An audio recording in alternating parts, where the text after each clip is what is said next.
I am Danny Otto. Welcome into another episode of That Recap Show. Now, before we get into the show, just want to issue major lightsaber level spoiler alerts. We are going to be talking about everything that took place in episode 6 of the Book of Boba Fett. So if you haven't seen that episode yet, you may want to pause this video, head over to Disney Plus, check that out, and then come back and enjoy the breakdown. Now, with that out of the way, let's start the show!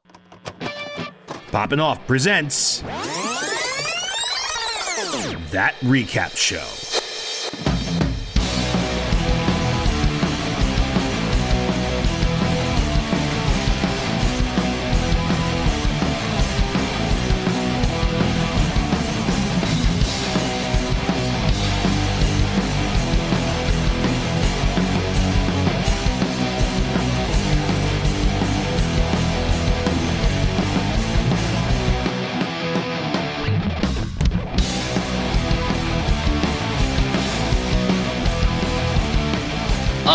Joining with me to break down everything from episode 6 of the Book of Boba Fett, it's Jon Jon Rico. Oh. Hey. Oh, hey. Oh, go. Oh, go. No, there will be no violence here today. Hi, Danny. How are you doing? Hi. Doing good. How about you? Good. Dude, this episode, number 1. Wild. Book of Mando Part 2. Everything is happening all the time now. Like that's where we're at in this show. Everything is happening always. They're just like, here's everything you've ever wanted, basically. But let's just right out the gate, let's get to some instant reactions. I'll kick us off like I am one to do. While I'm watching the series, a couple things hit, a little hard for me, in a good way, not in a bad way. Like they were hard to watch, in a good way. I liked everything in this episode for sure. But first thing I have to say is watching Grogu go through like some Jedi training was awesome to see, because we're seeing like some callbacks of when Luke was training with Yoda. Like we see almost the identical like run where Grogu is in Luke's backpack, and but also he's doing like flips and jumps, and it's almost the exact same like training sequence and stuff. So we're seeing all this stuff, and it's like all these really cool callbacks, and all this stuff is great. And then we have the part where they're meditating, and Grogu's using the Force to lift one frog, and Luke's like, "Don't do that, don't do that." And then Luke kind of just shows him like he lifts all the frogs, and then you can see that Grogu's like, "Now you're speaking my language. Now I'm interested in the Force training." But there's a scene where Luke and Ahsoka are talking, and Grogu is training in the background with the droid, and he basically, completely decommissions it. He just destroys it, and so like then he is just in the background, and we have dialogue between Luke and Ahsoka. But if you pay attention to Grogu in the background, he just all of a sudden is just like, all right, I'm going to take a nap. And he just like completely is gone. And it just reminded me of that one vine of that little girl falling asleep at the beach. And she's like, I'm going to take a nap. I'm going to take a nap right here. I'm taking a nap. You want to take a nap? I'm taking a nap here. Okay, take a nap right there then. Good night. That's exactly the same thing.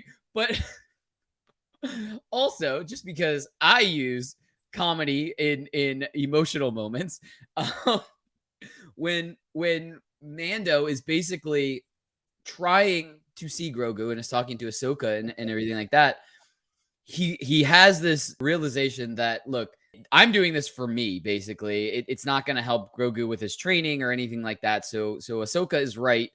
I should, leave him be, basically, and let him keep going, but gives Ahsoka the armor that he wanted to bring Grogu himself.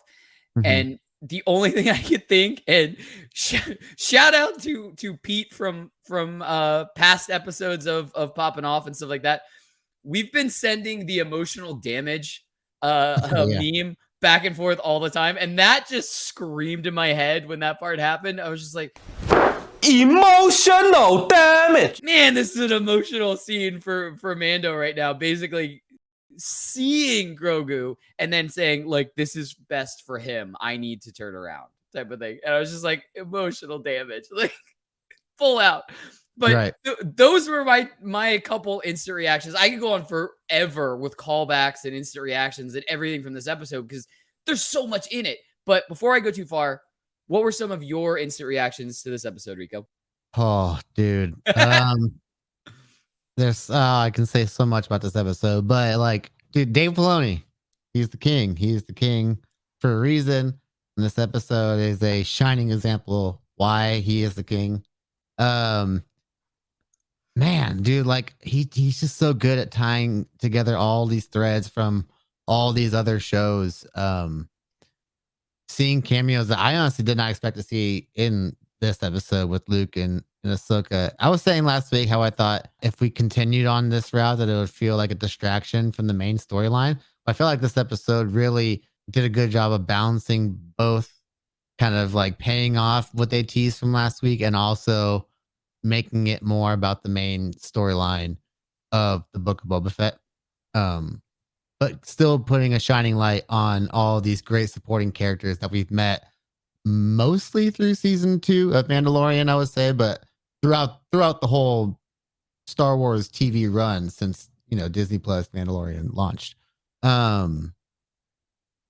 Seeing Cobb Vanth come back was really amazing. Like, I love Timothy Oliphant as that character. Like, if you have never seen Justified, like that is one of the best written TV shows that I've ever seen in my history of watching full on like TV shows in like their entirety.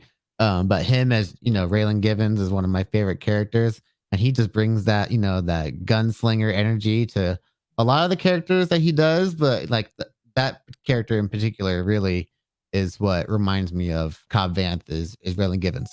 So seeing that character come back in the beginning was like a good like, oh man, like we're really like kicking things off on Tatooine now. Like I didn't even think about his city being the other people that they can go and recruit for this upcoming battle with the Pyke. So now there's a reason for it too. Like yeah, we'll talk about that later.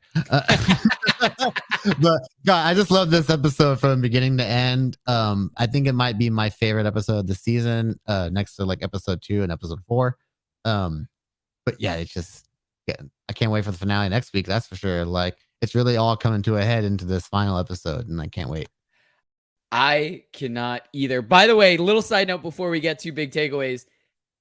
When he was first flying over the Jawas, I had a really quick thought of like, is he going to recruit Jawas to help? Like, is that what's happening here? Are they going to be like the Ewoks of this? No, but they had the crate dragon from the season 2 premiere that they killed. And also when they go to the bar when he's talking to Cobb Vanth, that thing is lined up with rib bones from the crate dragon that they killed too. Like really cool little details that they put in. So I was like, dang, dude, that's really dope. But yeah, seeing the crate skull on top of the Jawa's barge was amazing. Anyway, you want to get to big takeaways? Oh yeah. Yeah. I will kick us off with this. First thing, I mean, it's a pretty broad topic. We can go on for forever, but we'll keep it really like pretty short. The Grogu flashback. I mean, you said you were hoping we were going to get like a home planet or something like that. We got a snippet of a scene which basically said, yep, Grogu was around during the Clone Wars and when Order 66 was executed, and it's just basically given us way more questions about Grogu and where he came from and who, like what the questions you were asking, like who got him out of that situation into the situation that we picked up with in the first Mandalorian season. It's just like there's a million more questions. I almost wish we didn't have a flashback because now I have so many more questions than I would have had originally. I am made of questions right now. Well, you don't have to ask. Ahsoka has that line in Mandalorian where she talks about how he was at the temple during all that, and I didn't even think about the fact that somebody had to get him out of the temple to begin with. And yeah, exactly what you said. It raised that question, like who did do that? I really hope that they kind of dive into more of his history at the temple to see what he kind of saw. But another thing about that was seeing how Luke was able to go into Grogu's mind and see those memories, which also kind of foreshadows Kylo Ren being able to do it to Poe Dameron in Force Awakens at the beginning when he's able to go into his mind and search his memories. So I thought that was a really cool way of tying that together, because it's just like you got to introduce Force powers in some way, and you got to be like, well, how is Kylo Ren able to just like read people's minds? Well, it's because Luke taught him how, and that's how we know. Yeah. Yeah. All right. Well, anyway, what was your first big takeaway? Man, this is all like big nostalgia feels here. Especially being a Clone Wars fan, but especially being a big Ahsoka fan. But first of all, seeing her come back was like a really cool surprise. Like I had a feeling maybe if we're gonna see Grogu, we might see Luke, especially considering the actor who plays his body double was one of the Rebel pilots from last week. So yeah, on the planet that Luke is just meditating with Grogu on, Mando shows up and boom, there's Ahsoka there, and they have their whole conversation as you were talking about, where she tells him like, "Hey, is this visit really for him, or is it more for you?" And that's kind of like what triggers Mando to leave the armor there, and yeah, this is probably more for me. I should just let him be for now. So when Luke and Ahsoka are talking later on, the Mando is here and stuff like that, and they're talking about Grogu and all that. But then Ahsoka says to him, like, "Hey, you remind me of your father a lot," and like that's kind of like there's that little line between them, and like that hits hard, especially considering the relationship that her and Ahsoka had, and the way that ended, and how it all came back in Rebels when they fought together, when he was Vader. And that just all kind of comes together, hit that little emotional pocket that like, yeah, she's gone through a lot, and now she's actually hanging out with the son of her former master, and seeing those two actually interact with each other is like a really cool moment, especially as a Star Wars fan to see. And I know that's not going to be the end of it too. I feel like they're going to be interacting a lot more in the future. I'm curious to see their first interaction. Was that their first interaction? I don't know, but I feel like it wasn't. But I really want to see how they met for sure. Yeah, definitely. And I mean, look, we talked about this before we started doing the video. The de-aging tech looks phenomenal. Yeah, it definitely went all out for this episode. Yeah, so like they definitely have no reason to not use more de-aged Luke in like the Ahsoka series or in a different Star Wars series in the future type of thing. Like there's no reason not to if it looks that good. And I realize, yeah, like there are some cutaways and some stuff here and there, but it's only going to get better the more they actually, try to mess with it and use it. So it's definitely worth hoping that he's going to show up in other stuff. But anyway, so for my last takeaway, it's not our final big takeaway because you're gonna finish it out for us. But for my last takeaway, I just thought it was a really cool thing. We actually we saw the destruction of the Jedi Temple in the newer trilogy in I guess flashbacks at that point. But we got to see the beginning, the construction of at least one part of that. Like we were talking about this, it's very small. It definitely is only big enough for like 1 to 2 people to really be in it. So yeah, it's a small school. Right. The beginning of the Jedi school area and training area and stuff like that. We had all these robots. So basically, I mean, there's plans probably for more expansion and stuff like that. But I just thought it was a really cool side note to be seeing the creation of something that we later see the destruction of type of thing. Yeah, and so we basically see the full circle of it. We don't know what happens in the in between, but it's just cool that we've seen the destruction and now we've seen the construction of it. Basically. Yeah. There's a ton of droids working on that. I know. Too. Like, where did they get all those from? I do like that. And then just to supply them with like construction droids, basically. Like, yeah, that's what I'm wondering. I do like that. R2D2 basically tells one of them, just build him a bench. He's gonna be here for a while. Yeah, that was really funny. Yeah, I thought that was really good. I enjoyed that a lot. Yeah, that was perfect. Anyway, so what's your final takeaway? Oh, dude. Oh my God, Danny, you have no idea how happy the end of this episode made me basically. I've been calling it for the whole freaking season. So Mando, he sees Cobb Vanth. They have their whole thing like, hey, I need you guys to come out, help me out. If you don't help out, it's gonna be your problem soon. And like, okay, I'll see what I can do. But as soon as Mando leaves, you see this figure walking off in the sun, in the desert. The sun squigglies that you always see that look like a mirage. You're like, was that somebody? But as soon as I saw that damn hat, I knew exactly who it was, and I was so like, I sat up in my bed. It was early when I watched this, and I sat up. I was like, no, like, is it really happening? Is they really doing it? And boom, we got Cad Bane in live action, finally, in the best way possible, like in the gunslinger standoff way. He took out that loudmouth deputy that was giving Mando some stuff earlier, and I knew that when that dude stepped out, I'm like, oh, this ain't gonna be good. This ain't gonna be good. And just like hearing his voice, like it sounded very much like I hope it's the guy from Clone Wars that's doing it. But oh my gosh, like the way he was just like Cobb Vanth, like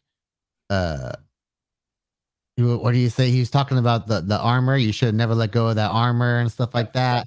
He lights the one dude up with several shots, but he only hits one on Cobb. Like he only needs to do one on the main opponent, and he took him out. But man, like if there was not a better way to introduce one of like my favorite characters in all of Star Wars, like that was the way to do it. And really, like, okay, so he's working for the Pikes, and I kind of take back what I was saying about like the Nikto bike riders being the ones that took out the Tuskens. I have to think that it was Bane now, Cad Bane that did it. Because I don't think that those speed bike gang guys could take out warriors like the Tuskens. I think they would kind of wipe out the Nikto speed bikers. But I think that Cad Bane would go through a bunch of Tuskens with no question. Like the guy's killed Jedi before. Yeah. Like he don't mess around. But boy, like I want more. All right, I want more Cad Bane already. Like I want. Yes, everything I wanted. Everything I wanted to be. Well, that's perfect because it leads into predictions for the finale. So yes. Why don't you kick us off with predictions? So I was literally leading right into what I was just talking about. Cobb Vanth, like he took one shot from Cad Bane, but they let him go. These people come in to attend to him, but they're like, get the map packs. They're like, he's alive. They make a point to kind of like tell you that he's not dead. So I wonder if he's still going to be able to help Boba in the upcoming fight. Like the fact that happened right after he has that talk with Mando. Like, is he going to be able to rally up the people and help out them in Mos Espa? That's going to be an interesting, kind of like hurdle thrown their way in the final battle when they realize that the people they go to help like didn't come because something happened and it was Cad Bane. The other thing is more of a Mandalorian prediction, that the grand universe of the Mandalorian, which of course this whole show is really just a convergence of the whole greater Mandalorian universe. Like you're setting up Ahsoka, you're setting up Mandalorian season 3, you're setting up the forward story of Boba Fett.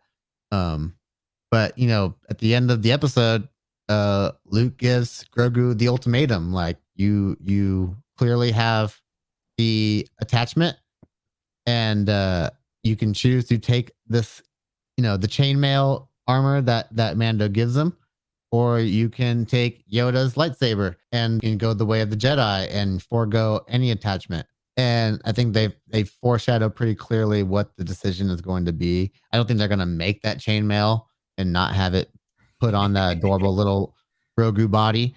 But I think that's a story that's going to be wrapped up in maybe the premiere of Mando, or they might even wrap it up at the end of the season. But yeah, there's I can't wait for the finale, man. I think that everything's coming to a head, and there's going to be some pretty wild stuff that's going to happen. Oh yeah. And that's where we go with my prediction. I'm going to do 2. I'm going to do one, on the level, probably going to happen, or at least keep it safe. And then I'm going to go one out there, which I already know have disagreements with. But just gonna say it for the sake of saying it. So the first one, just like you said, I think this episode that we just watched, episode 6, perfectly put the pieces together of this giant thing coming to a head. Basically, we saw kind of big sections of people involved, basically. And I think even if Cobb Cad Vanth, even if he can't help himself, if he's still alive, he can still organize all the people. Because remember, before that whole standoff, he said, get everybody of fighting age to come into town. That's true. He did put the So call he out was, already. yeah. So if he is able to talk, I could see him organizing and sending people there. Basically, he might not be able to help himself, but he at least would be able, like, as long as he's, still alive enough to organize that, I could see him doing that and sending people there. And then I wonder if the Tuskens that were part of that whole episode with them at the beginning of Mando season 2 will take part, because that also brings that whole Tusken thing back together. But sorry, I didn't mean to interrupt. But no, yeah, that's really interesting too, because I mean they need all the help they can get. Like I said, even when Mando was flying over the Jawas, I was like, is he gonna get the Jawas to help? Yeah. Like look, Ewoks helped in Return of the Jedi. Like, why can't Jawas be in on this? But I mean, everyone's resourceful. But yeah, I just think it's definitely a conversion. Everyone's coming together on one side and the other. Basically, I think we're gonna see like the lines of people, and I think it's gonna be more of like you're saying more of like a mafia style thing, where it's gonna be like like individual hits here and here and here and strategic. I think maybe it starts out like that, like at the beginning of the finale, but I think by the end, like things just hell breaks loose. The dam bursts and everything's just all out, like whatever thing. Oh, yeah. I don't think there's gonna be anything quiet about Krrsantan going into this. yeah, for sure. I think it's not gonna be stealthy. It's gonna be brutal in a sense. Right. I want to see some arms being pulled off. I want to see Boba Fett riding the Rancor in a battle. I want to see all of these things. But what is it? The whistling birds that the Mando has, the little wrist rockets that come. I want to see those. Yeah, everything. Yeah, give me it all. So that was my, pretty safe to assume that some of that's going to happen, or a big chunk of that's going to happen in the finale. Here's my way out there. I am 99.99999% sure this won't happen. Look, I'm prefacing it with that. I understand that. But what if it did? And those words are ringing and echoing in the back of my mind. What if we get the Grogu makes his decision and it's to go back to be with Mando, and Luke is like, all right, I'll bring you back. Because as of right now, it seemed like Ahsoka was leaving the planet. And I mean, maybe she's not immediately, so maybe that she could transport Grogu back, but it seems like she was kind of leaving. It was kind of like a goodbye. So Luke and Grogu are pretty much the only ones on the planet right now where they are, or at least in that general vicinity that knows they're there. Yeah.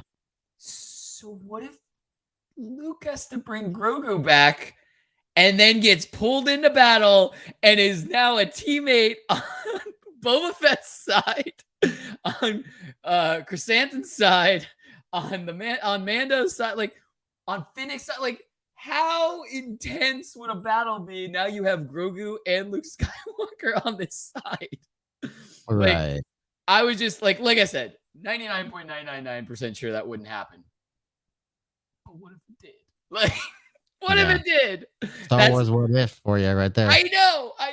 But like, I know you have a reason why it's not possible. And I totally understand. Like I said, I prefaced it with, I already am that sure it's not going to happen. But just in the back of my mind, I had to say it in case it did. So what were you going to say to that? I know you were going to say something. Okay, yeah, no, I was gonna poke a little hole in your fun little theory here, Danny. But the only reason I just don't buy it is for a couple of reasons. One, I just don't see Luke aligning himself with a bunch of criminals at the end of the day. Like, they are criminals doing bad stuff, even if it is like for the sake of good in Boba's sense. They are doing bad stuff at the end of the day. And also, this all kind of goes back to A New Hope for me. When Luke is selling off his speeder after he loses Owen and Beru, he tells Ben right there and he goes like, I'm never coming back to this planet again. And like that's something that I think they have to hold true to for Luke's character. And I think that's something Filoni and them will be like, yeah, that's something they would pay attention to. Like he says in New Hope, like I'm never coming back to this planet. And I think if they just like find if Grogu is the reason like he just like goes there and drops him off, I think that's not a good reason for Luke to go back to that planet. I think that has to be a deeper reason for him to have to go back.